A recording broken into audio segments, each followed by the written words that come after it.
เครือข่ายยาเสพติดเท่าพรสปป.ลาวถูกเจ้าหน้าที่ของไทยสกัดจับได้2 รายและยึดยาบ้าได้800,000 เม็ดก่อนที่จะทะลักเข้าสู่ภาคอีสานของประเทศไทยในช่วงสงกรานต์ Time to shareสวัสดีท่านผู้ชมกลับมาพบกับรายการทำทูแสสำหรับพวกข่าวที่เราอยากจะนำเสนอในวันนี้ก็คือเกี่ยวข้องกับเรื่องของเครือข่ายยาเสพติดของเท่าพรที่เป็นคนสปป.ลาวถูกเจ้าหน้าที่ของไทยสกัดจับได้2 รายและก็ยึดยาบ้าได้800,000 เม็ดก่อนที่จะทะลักเข้าสู่ภาคอีสานของประเทศไทยในช่วงสงกรานต์ซึ่งคาดว่าจะมีความต้องการที่สูงขึ้นในของข่าวได้มาจากแฟนเพจสำนักข่าว CIA ประเทศไทยเมื่อวันที่8 เมษายน 2026ผู้บัญชาการตำรวจภูธรภาค 3ได้สั่งการระดมกำลังสุดปฏิบัติการพิทักษ์เมืองพญาแลจังหวัดชัยภูมิบูรณาการร่วมกับหน่วยงานที่เกี่ยวข้องภายใต้อำนวยการของผู้ว่าราชการจังหวัดชัยภูมิพร้อมกับเจ้าหน้าที่ตำรวจภูธรจังหวัดชัยภูมิเปิดยุทธศาสตร์ยุทธการกวาดล้างเครือข่ายยาเสพติดข้ามชาติรายใหญ่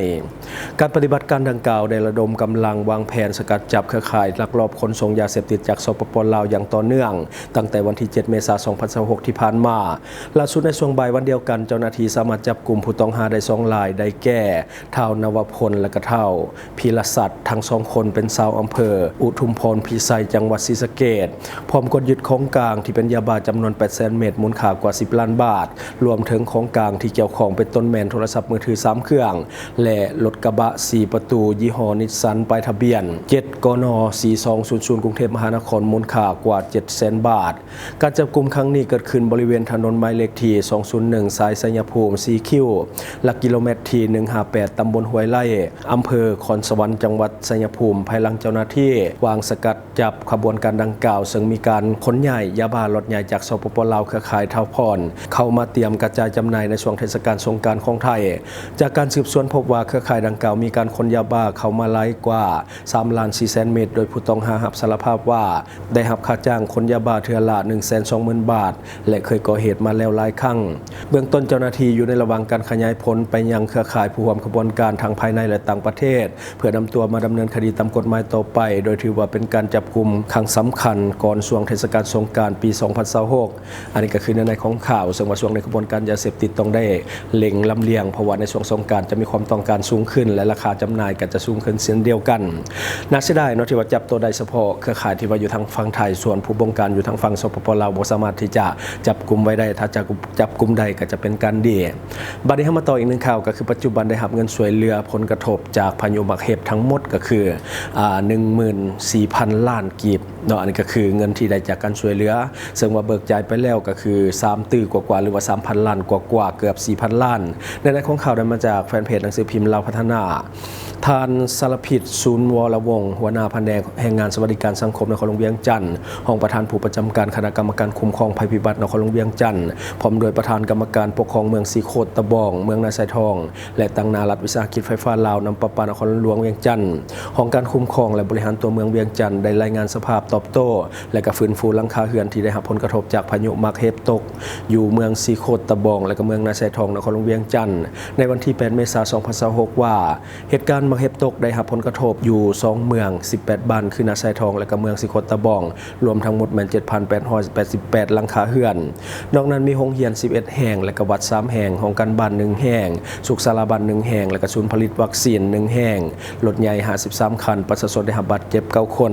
และค่ายทหารกองพันใหญ่จ11ได้รับผลกระทบหรือว่าผลเสียหายแม่น109 หลังคาเรือน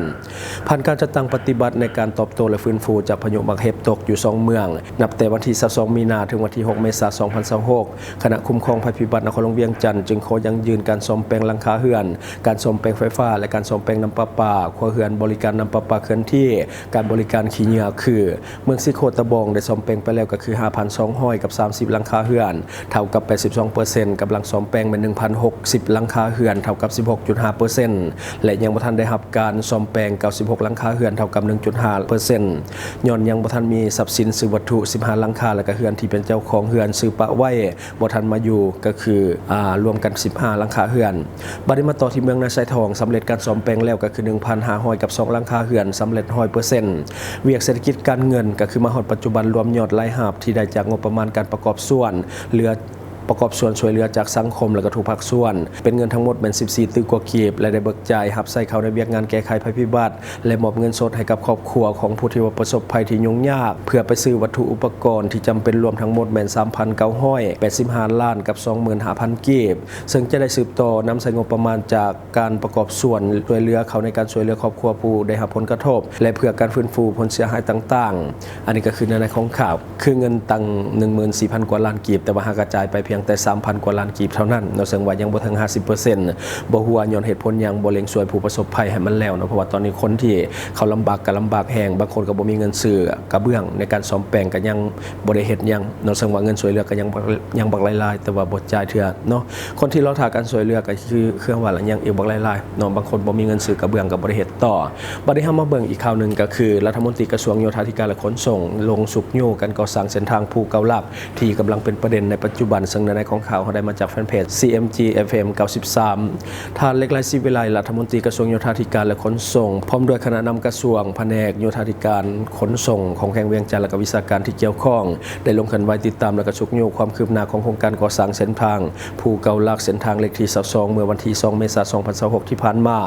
เพื่อรับประกันเรื่องของการเชื่อมโยงคมนาคมให้มีความสะดวกและก็ปลอดภัยในโอกาสนี้ท่านรัฐมนตรีได้เน้นให้ภาคส่วนที่ก่อสร้างก็คือสืบต่อรักษาคุณภาพและมาตรฐานเทคนิคเพื่อเห็นให้เส้นทางดังกล่าวมีความยืนยงสามารถสัญจรได้อย่างสะดวกสบายตลอดปีเพราะเส้นทางภูเกาลักเป็นเส้นทางยุทธศาสตร์ที่สำคัญซึ่งเริ่มแต่3แยกทาง13เหนือบ้านเวียงแก้วเมืองกาสีแขวงเวียงจันทร์หาทางแยกบ้านทงดงเมืองนานแขวงหลวงพระบาง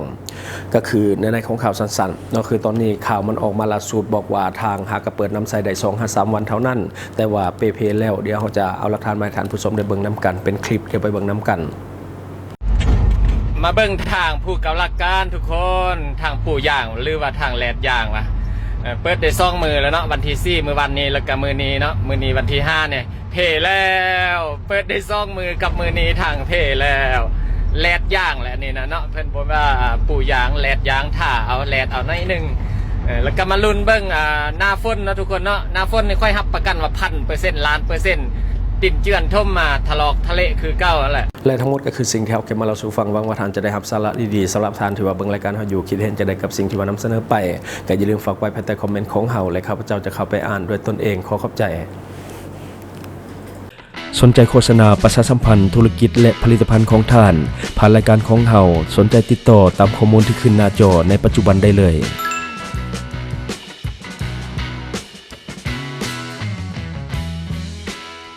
อยู่เมืองลาวใช้แต่เงินกีบลาวและส่งเสริมผลิตภัณฑ์ภายในเพื่อลดพรการนำเข้าสินค้าและแก้ปัญหาเงินตา Subscribe for more video.